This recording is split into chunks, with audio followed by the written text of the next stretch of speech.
အားလုံးပဲမင်္ဂလာပါစပေါ်ဘက်ကိုကြိုဆိုလိုက်ပါတယ်ချက်စီးသေးရဲ့နီးပြသေးဖြစ်တဲ့ရှာဗီအလွန်ဆိုကတော့ဒီကနေ့မှာချက်စီးသေးကို official စတင်ခိုင်းနေပါပြီသူ့အနေနဲ့ဒီကိုဟန်အသင်းကလေးချီရင်ကွင်းကိုတော့နောက်အပတ်မှစတင်ပြီးတော့လေးချီမှုတွေစတင်လှုပ်ဆောင်သွားမှာဖြစ်ပြီးတော့လက်ရှိချိန်မှာတော့အသင်းပိုင်းမှာကျွန်တော်ဒီအပြောင်းရွှေ့ဆိုင်ရာနေတခြားလှုပ်ရှားရှိကြတွေကိုဒီဘက်တွင်းမှာလှုပ်အောင်မယ်ပေါ့နော်ကျွန်တော်တို့ဒီနောက်တစ်ပတ်မှာပဲ training စမယ်ချက်စီးသေးကအသင်းရဲ့တိုက်စစ်ပိုင်းကိုပြင်ဆင်နေပြီးတော့ဒီဘုံမောက်အသင်းရဲ့တိုက်စစ်ကစားမှဖြစ်တဲ့ copy ကိုတောက်ရောက်ပြီးတော့နည်းနည်းလေးတွားပြီးတော့စုံစမ်းကြည့်တယ်ပေါ့နော် copy ဘယ်လောက်နဲ့ကြောင်းမလဲလို့စုံစမ်းကြည့်တဲ့အချိန်မှာဒီ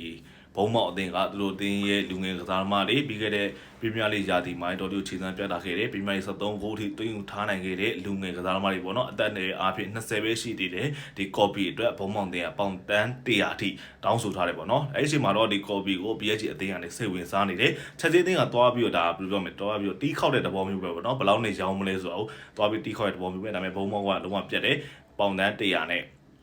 copy ကိုရောင်းမယ်ပေါ့နော်။လက်ရှိမှာတော့ copy ကိုခေါ်ယူဖို့အတွက်ကတော့ PSG အသင်းကလုံးဝထိတ်ဆုံးမှရှေ့ပန်းစားနေတယ်။ဒါပေမဲ့ Chelsea အသင်းကလည်းနည်းနည်းနားဆွနေတယ်ပေါ့နော်။ Chelsea အသင်းကလက်ရှိချိန်မှာစိတ်ဝင်စားနေတာကတော့အရင်တော့ Arsenal အသင်းရဲ့ကစားသမားဟောလက်ရှိချိန်မှာ Monaco အသင်းမှာကစားနေတယ် USA အသင်းနဲ့ကမ္ဘာ့ဖလားဝင်ပြိုင်နေတဲ့ Valorant ကိုတော့ Chelsea အသင်းကစိတ်ဝင်စားနေတယ်ပေါ့နော်။ဒါကတော့ Chelsea အသင်းနဲ့ပတ်သက်ပြီးတော့ဒီတိုက်စစ်ရှာပေါ်တော့ကျွန်တော်လာရောက်ပြပြပေးတာပါ။ဒီချိန်မှာ copy ကိုပုံမှန်အသင်းကတော့ပေါင်တန်း100အထိဈေးခေါ်ထားတာဖြစ်ပါတယ်ခင်ဗျ။အားလုံးပဲကျေးဇူးတင်ပါတယ်။